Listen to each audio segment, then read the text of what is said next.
ரொம்ப நேரம் பேசணும். நாங்கள் ரொம்ப நேரம் பேசினதில்ல அவர் கையில் இருக்கிற ரேடோ வாட்சை கழட்டி எனக்கு கொடுத்தாப்புல வச்சுக்கோ கண்ணம்மான்னு சொல்லிட்டு. அப்புறம் பிசாஸ் 2வோட கதையை சொன்னார். எனக்கு ரொம்ப பிடிச்சிருந்தது. அப்புறம் இதில் ஏதாவது உங்களோட எப்போ நடிப்பேன்னு தெரிலைங்க, எதையாவது சொல்லுங்கள் சார், ஒரு 2-3 நாள் வந்து கெஸ்ட்டோட அது பண்ணிட்டு போகிறேன், just to get that experience அப்படின்னு சொல்லிட்டு போய் சொன்னேன். அப்புறம் எனக்கு ஒரு கேரக்டர் கொடுத்தாரு. ஒரு 2 நாள் போய் நடிச்சிட்டு வந்தேன். நான் பிசாஸ் 2வில் போய் நான் நடித்தேன் நான் சும்மா அவரோட. அதுக்கப்புறம் இந்த கதை சொல்லும்போது ஒரு அரை மணி நேரத்தில் ஒரு 5 கதை சொன்னார். சின்னதாக சொன்னார். ஸோ தானு சாருக்கும் எனக்கும் இந்த கதை பிடிச்சிருந்தது. எனக்கு இன்னொரு கதையும் பிடிச்சிருந்தது. இப்போ தானு சார் வந்து இந்த கதையை போயிடலாம் தம்பி அப்படின்னாரு. ஸோ அவருக்கும் பிடிச்சிருந்து, எனக்கு பிடிச்சிருந்தது. ஸோ அதுக்கப்புறம் தான் இந்த படம்.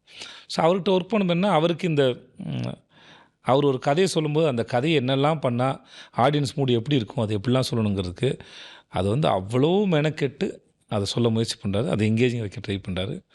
ஸோ அவரோட ஒர்க் பண்ண அப்புறம் அவர் ஆக்டர்ஸ் ஹேண்டில் பண்ணுறது, ஆக்டர்ஸ்க்கு ஃபீட் பண்ணுறது எல்லாமே அவ்வளோ நல்லாயிருக்கும் அவர்கிட்ட ஒர்க் பண்ணது. ஸோ உங்களுடைய பயம் நீங்கிச்சா?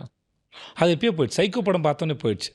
அது ரொம்ப அற்புதமாக இருந்தது. எனக்கு அந்த படமே வந்து ரொம்ப சூப்பராக இருந்தது அந்த படம். ஹெல்த்தியான ஸ்வீட்ஸ் அண்ட் ஸ்நாக்ஸ் வாங்க ஆலடிப்பட்டியானுக்கு வாங்க.